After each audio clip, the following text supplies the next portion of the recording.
Molecada, vamos lá então, ó. Refração da luz. O que a gente vai ter que entender sobre a refração da luz? Refração da luz é um outro fenômeno óptico que a gente vai estudar. Nós já estudamos o fenômeno óptico da reflexão, tá? Com a ideia de espelhos planos e espelhos esféricos, ok? A absorção luminosa, a gente trabalhou com aquela definição de cor, juntamente com reflexão, e a refração da luz é um outro fenômeno óptico que acontece quando a gente está trabalhando com óptica geométrica. Tá?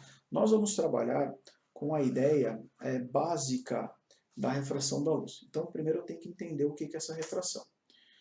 Galera, a refração da luz é onde um feixe luminoso, né, ou um feixe de luz, ou um raio de luz, atravessa uma superfície de separação entre dois meios transparentes e, obrigatoriamente, tem a sua velocidade de propagação alterada. Tá? Então, por exemplo, se eu tiver um dióptro, que é o nome desses dois meios de separação transparentes, formados pelo ar e pela água, tá? Então eu tenho uma quantidade de ar em cima, a minha superfície de separação e a minha quantidade de água embaixo. Tá? Quando a luz está vindo do ar e vai tentar atravessar a água, o que obrigatoriamente acontece, galera? Acontece uma alteração na sua velocidade de propagação. Por qual motivo? Porque se a gente for analisar de maneira bem prática, a água vai oferecer uma maior resistência do que o ar. Tá? Essa maior ou menor resistência de um meio óptico transparente vai ser chamada de índice de refração, beleza? Que a gente também pode chamar de refringência do material, tá? Se esse feixe de luz ou esse raio de luz monocromático atinge o dióptro de maneira oblíqua, o que significa de maneira oblíqua? Em ângulo com a superfície, a sua direção de propagação também vai ser alterada. Então aqui, galera, a gente vai ter uma incidência normal, que é quando eu tenho a incidência aqui, ó, eu tenho um raio de luz vermelho, beleza? E ele incide perpendicularmente ao meu dióptro. O que vai acontecer com esse raio de luz? Vai acontecer o que a gente vai chamar de refração sem desvio. Apenas a velocidade de propagação vai ser alterada, ok? Quando eu tenho a minha incidência oblíqua, perceberam que entre a minha reta normal aqui, ó, que é essa retinha tracejada, perpendicular ao dióptro, e o meu raio incidente, eu tenho um ângulo. Galera, se eu tenho uma incidência oblíqua e a luz vai passar de um meio para outro, vai acontecer uma refração com desvio. Como que a gente pode perceber esse desvio? Pessoas, foquem na incidência oblíqua. Perceberam que o raio de luz parece que ele dá uma quebrada? Parece que ele torce a partir do momento que ele passa pelo meio de separação? Então, esse ângulo aqui, ó, que eu estou chamando de ângulo de incidência, é diferente desse ângulo aqui, que eu vou chamar de ângulo de refração. Então, nós vamos ter a incidência normal, quando o raio de luz incide perpendicularmente na minha superfície de separação, ou vou ter uma incidência oblíqua com refração com desvio, quando eu tenho um ângulo de incidência diferente de zero nesse caso, ok? Dessa forma, como que a gente vai especificar o quanto que a luz vai desviar ou o quanto que vai diminuir a velocidade de propagação da luz? Essa forma de análise vai ser dada pelo índice de refração. Então é uma grandeza física que caracteriza os meios refringentes, que vão ser os meios que irão compor o meu dióptro. O que ele vai fazer, galera? Ele compara a velocidade da luz no vácuo, tá? Que é a maior velocidade possível no universo, ok? Com a velocidade de propagação no meio, ou no ar, ou na água, ou no diamante, ou no vidro. Então, se eu tiver um meio diferente do vácuo, meu índice de refração vai ser maior do que 1. Por qual motivo? Porque não é C dividido por V? Galera, se nós possuirmos essa minha luz, né, propagando no vácuo, a gente não vai ter a velocidade da luz dividido pela velocidade no meio de propagação. Se o meio de propagação for o vácuo, vai ser C dividido por C. Quando eu tenho dois valores iguais sendo divididos, a gente vai ter um índice de refração igual a 1, que é o menor índice possível. Todos os outros índices vão ser maior do que 1. Por qual motivo? Quando a gente efetua a comparação com uma luz no meio diferente, essa velocidade da luz, galera, vai ser menor do que o C. Então, quando eu tiver uma grandeza dividido por outra grandeza menor, a gente sempre vai ter uma resposta maior do que 1, que vão ser todos os outros índices de refração. Beleza? O que a gente vai ter que considerar e ponderar? Quando a gente estiver trabalhando com exercícios de ensino médio, tá? Com a luz no ar, a gente sempre vai considerar como sendo 1 também, tá? É a nossa exceção para a regra, beleza? Exemplo, certa luz monocromática apresenta em um meio de propagação uma velocidade igual a 1,8 10 a oitava metros por segundo.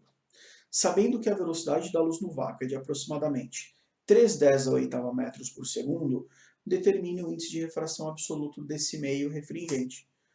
Galera, a gente não sabe que N é igual a C sobre V? Tá aqui, ó. Quanto é que vale o C? 3 10 a oitava. Quanto é que vale o V? 1,5 10 a oitava. A gente simplifica os 10 a oitava, né? Bases iguais, a gente vai lá, dá o Corinthians e some com eles. 3 dividido por 1,5, nós temos que o índice de refração desse meio refringente vai ser igual a 2. Ok? O que isso daí significa? Quanto maior o índice, menor a velocidade de propagação. É só a gente fazer uma análise bem visual aí. O índice não é 2? Não é o dobro de 1, pessoas? Então a velocidade de propagação vai ser a metade da velocidade da luz. 1,5 10 a oitava é metade do que 3 10 a oitava. Ok? Puta, Bob, se o índice fosse 3, a velocidade de propagação seria 1 10 a oitava. 1/3 da velocidade da luz no vácuo. Sempre dessa forma. Então, tanto o índice de refração quanto a velocidade de propagação no meio são grandezas inversamente proporcionais. Quando um aumenta, obrigatoriamente o outro diminui. Beleza? Então, galera, isso é o nosso índice de refração absoluto. Para que mais que a gente vai trabalhar com a ideia de índice de refração?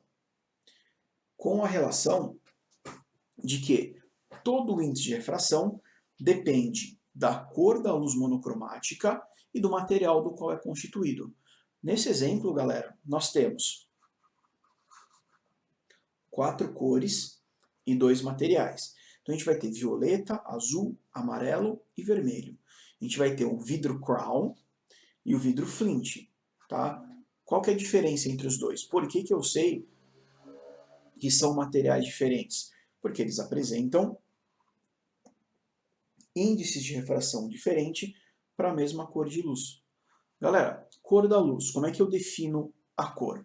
A cor a gente vai definir pela frequência dela. Então, quanto maior a frequência desse feixe de luz, mais a cor se aproxima do violeta. Quanto menor a frequência do raio de luz, mais a cor se aproxima do vermelho, quando a gente está trabalhando com cor do espectro do visível.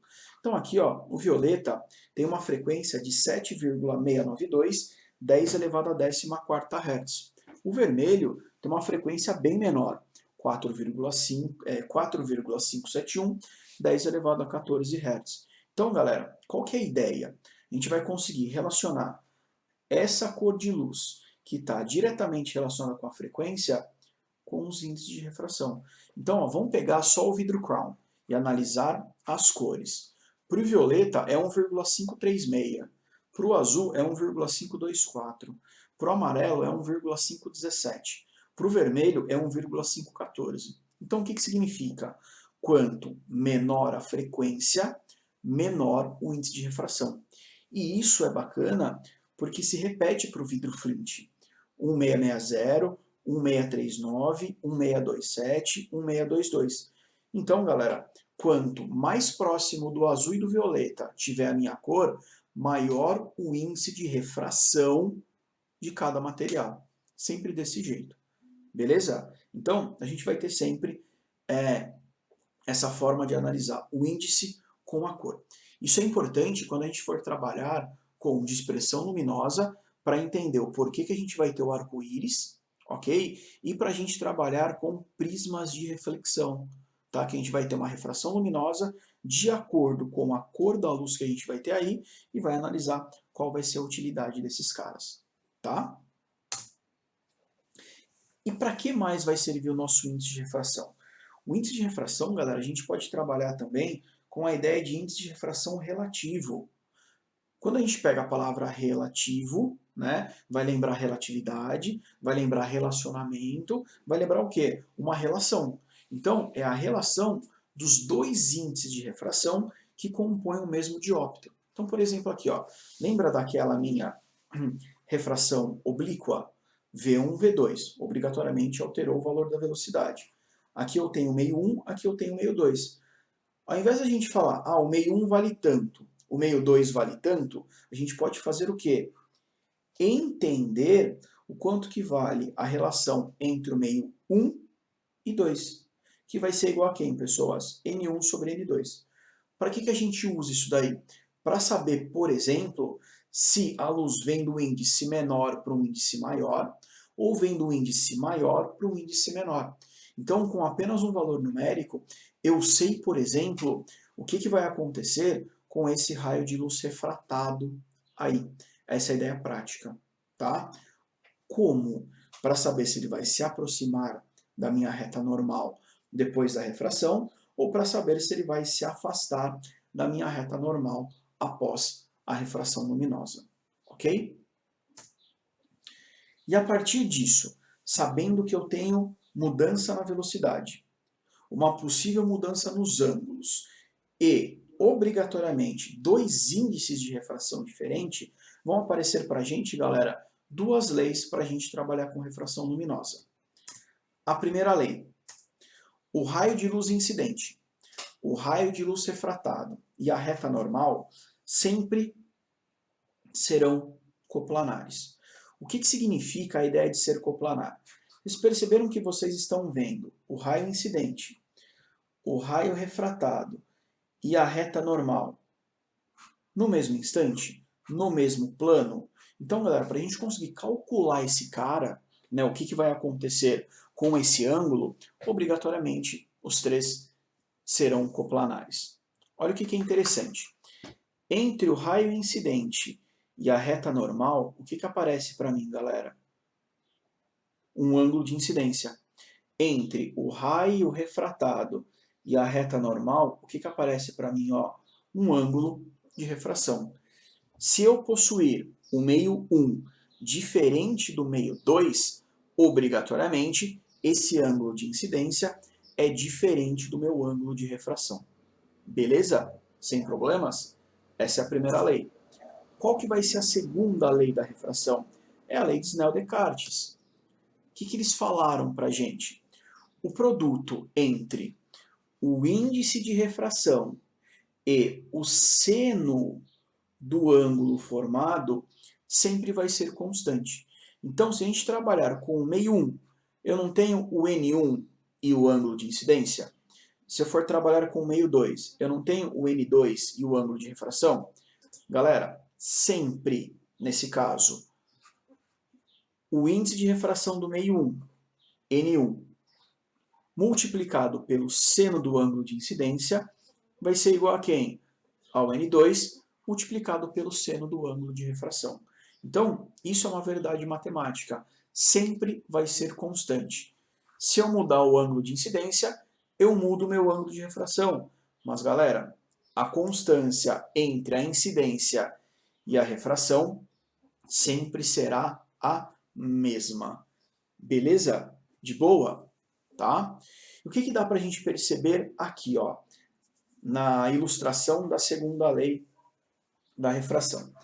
Eu coloquei, galera, e afirmei que o N2 é maior que o N1. Então, por exemplo, se a gente tiver um dióptro, ar e água, em cima está o ar, embaixo está a água, ok? O que acontece nesse caso? Perceberam que o raio incidente está aqui, ó, está vindo. Ele está com um ângulo entre a normal. Ele incidiu na superfície de separação no meu dióptro. Perceberam que vai acontecer um desvio? Está aqui, ó, aconteceu esse desvio. A gente vai ter um ângulo de refração. Pessoas, esse ângulo de refração não foi menor que o ângulo de incidência? Então, obrigatoriamente, esse raio de luz se aproximou da normal, que vai ser a ideia do quê? De como a gente vai trabalhar com os nossos macetes, com as nossas dicas. Quando a luz passa do meio menos refringente para o meio mais refringente, o raio de luz refratado se aproxima da normal. Aqui a gente percebe que o ângulo de refração é menor que o ângulo de incidência. Se a luz passa do meio mais refringente para o meio menos refringente, que é o oposto, por exemplo, sai da água e vai para o ar, o raio de luz vai fazer o caminho oposto também. Ele vai se afastar da normal.